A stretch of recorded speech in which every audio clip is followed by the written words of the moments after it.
நீ எதிர்த்து பேசக்கூடாது, போராடக்கூடாது, கல்வியில் உயர்ந்து விடக்கூடாது, உயர்ந்த பதவிக்கு வர ஆசைப்படக்கூடாது, ஆட்சி அதிகாரத்தில் பங்கு கேட்கக்கூடாது. தமிழ்நாட்டில் இதுக்கு முன்னால யாரும் கூட்டணி ஆட்சிங்கிற குரலை உயர்த்தினாங்களோ இல்லையோ, 2016 கூட்டணி ஆட்சி என்ற குரலை உயர்த்திய கட்சி விடுதலை சிறுத்தைகள் கட்சி. கேபினெட்ல ஷேர் வேணும், பவர் ஷேர் வேணும், சீட் ஷேர் இல்ல, பவர் ஷேர். இதுக்கு முன்னாடி தோன்றிய இயக்கங்கள் எல்லாம் அப்படி பேசினாங்களா எனக்கு தெரியாது, வரலாறு. பவர் ஷேர் வேற, சீட் ஷேர் வேற. கேபினெட்ல இடம் வேணுங்கிறது பவர் ஷேர், கூட்டணியில இடம் வேணுங்கிறது சீட் ஷேர். ஒரு 4 சீட் 5 சீட் வந்து அதுலயும் பவர் வருது, அது இண்டிவிஜுவலா வருது. பவர் ஷேர் அப்படின்னா எனக்கும் அதிகாரத்தில் பங்கு வேண்டும். மூப்பனாருக்கு என்ன பிடிச்சது அதுதான். கூட்டணியில சேரும்போது ஃபர்ஸ்ட் போய் உட்கார்ந்து பேசும்போது ஏதோ ஒரு முழக்கம் சொன்னீங்களாமே, என்னன்னு கேட்டார். ஏதோ ஒரு போர்ஷன் சொன்னீங்களாமே அப்படின்னு எனக்கு என்ன சொன்னேன்னு தெரியலன்னு முடிச்சேன்.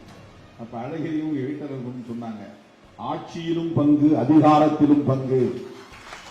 1999 விடுதலை சிறுத்தைகள் முன்வைத்த தேர்தல் அரசியலில் அடியெடுத்து வைத்த போது முன்வைத்த முழக்கம் ஆட்சியிலும் பங்கு, அதிகாரத்திலும் பங்கு.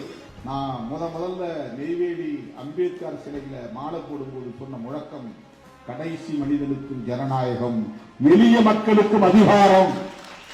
அந்த தேர்தல் அரசியல் அடியெடுத்து வச்சப்போ நெய்வேலிக்கு தோழர் அழைத்துக் கொண்டு போன போது அம்பேத்கர் சிலையில மாலை போட்டுவிட்டு நான் மேலே நின்று முதலில் அங்கேதான் இந்த முழக்கத்தை வைத்தேன்.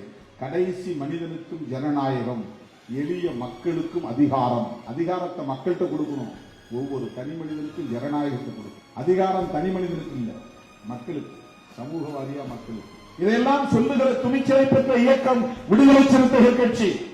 எங்களை புரிஞ்சுக்கணும்னா இந்த வரலாறெல்லாம் நீங்க தெரிஞ்சுக்கணும். சும்மா சராசரி ஆளை பாக்குற மாதிரி எங்களை சும்மா சோசியல் மீடியா கிடைச்சிருச்சுன்னு எவனோ கூப்பிடுறான் அப்படிங்கிறதுக்காக எதையாவது போட்டுக்கிட்டு பேசக்கூடாது.